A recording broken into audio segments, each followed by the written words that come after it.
আরে আমার টয়লেট তো পরিষ্কার করা হয়ে গিয়েছে। ইরফান দাঁড়া, তোর টয়লেট থেকে তো বাসনা কিসের বের হইতেছে? এই তার মানে তুই আমার হারপিট ব্যবহার করছস না? বিশ্বাস না হলে চেক কর। আচ্ছা ঠিক আছে, দেখি তো। আরে ইরফানের কাছে তো কিছুই পাইতেছি না। এই তো শান্তর থেকে হারপিটটা লুকিয়ে রাখতে হবে। আরে কিছুই তো পাইলাম না। মুন্না ঘুমিয়ে আছে, ও শ্যাম্পুটা নিয়ে যাই। আরে থুয়ে দে বলছি। আরে আজকে তো এই কার্টুন দেখতে দেখতে টয়লেট করবো।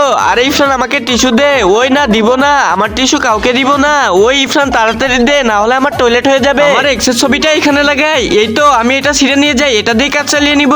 আরে মুন্না তুই কান্না করিস নে, এই তো টিস্যু ব্যবহার কর। ওই এখন তো আমি এই রুমালটাকে এই বালতিতে রেখে দিই। এখন তাড়াতাড়ি লুকিয়ে পড়ি। আরে আমার রুমালটা তো ধুতে হবে। আরে আমার রুমাল পাইতাছি না। ইরফান তুই আমার রুমাল নিয়ে এসিস নাকি? আরে ইরফান কই গেল? এই তো এখানে আমি বসি। আরে এখানে বালতি আসলো কোথা থেকে? এই মুন্না যা তো গিয়ে আমার রুমালটা ধুয়ে আন। কিন্তু বালতি তো এখানে ছিল, তোকে যেটা বলেছি সেটা কর। ঠিক আছে বল। এই তো কাজ হয়ে গিয়েছে, এবার আমি বের হয়ে পড়ি। আরে তুই এখানে কি করতেছিলি? কিছুই না।